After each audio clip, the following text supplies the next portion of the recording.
দেশের বেশিরভাগ নাগরিকেরা যেহেতু মুসলমান, অতএব ইসলামের সত্যিকারের রূপ মিডিয়া যদি তুলে ধরে তাহলে ইসলাম সম্পর্কে বিভ্রান্তির যে সম্ভাবনা সেটি আর থাকবে না, এবং সেই সাথে মানুষ সত্যিকারের দ্বীনি চেতনা মানুষের মধ্যে জাগ্রত হবে। আমরা একটা জিনিস লক্ষ্য করি যে আমাদের দেশে প্রত্যেকটা মুসলিম পরিবার তাদের সন্তানদেরকে কিন্তু নিজস্ব উদ্যোগে বাসায় কোনো হুজুর রেখে তাদেরকে কোরআন এবং হাদিস পড়ানোর চেষ্টা করেন। অর্থাৎ বিভিন্নভাবে মানুষ নিজে নিজের বাচ্চা কাচ্চাকে সন্তানদেরকে দ্বীনি শিক্ষা, ধর্মীয় শিক্ষা দেওয়ার জন্য আলাদা করে তাদেরকে টাকা পয়সা খরচ করতে দেখা যায়, শ্রম মেধা সময় ব্যয় করতে দেখা যায়।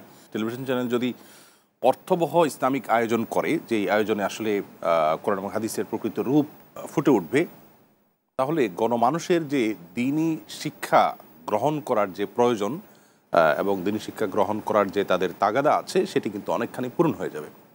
অতএব গতানুগতিক ইসলামিক আয়োজন না করে এই যে প্রশ্নোত্তরের আয়োজন, পুরো কোরআনটার জন্য যে আয়োজনটা করা হয়েছে, ঠিক একইভাবে সিলেক্টিভ হাদিসের উপরে যদি একটা আয়োজন হয় তাহলে সেক্ষেত্রে আমার মনে হয় পরিপূর্ণভাবে কোরআন এবং সুন্নাহর যে রূপটা সেটা ফুটে উঠবে।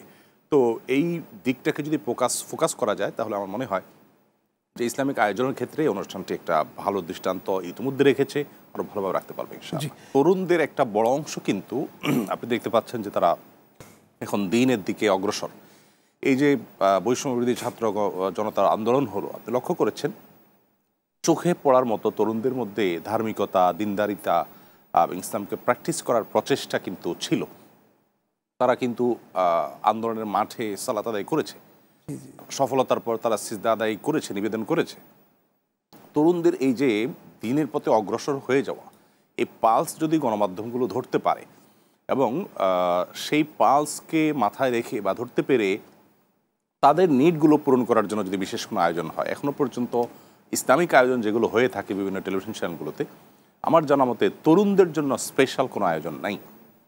শিশুদের জন্য আয়োজন আছে, খুবই সীমিত, উল্লেখ করবার মতো নয়।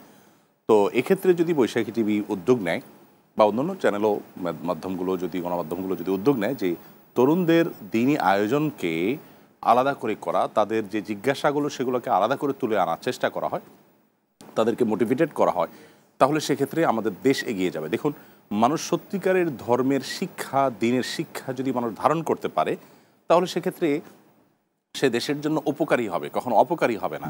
সে মানব সভ্যতার জন্য উপকার বয়ে আনবে। সো এই জায়গাটাতে যত বেশি মনোযোগ দেওয়া যাবে, আমরা তত বেশি সৎ, যোগ্য এবং নিষ্ঠাবান নাগরিক পাবো। আমাদের দেশে আজ যে দুর্নীতির জন্য আমরা প্রত্যেকটা মানুষ ক্ষতিগ্রস্ত, গোটা দেশ ক্ষতিগ্রস্ত, এটা থেকে আত্মরক্ষার জন্য এই মোরাল এবং নৈতিক দিকটাকে বিল্ড আপ করার জন্য বেশি বেশি ইসলামিক আয়োজনগুলো বৃদ্ধি করবার বিকল্প নাই।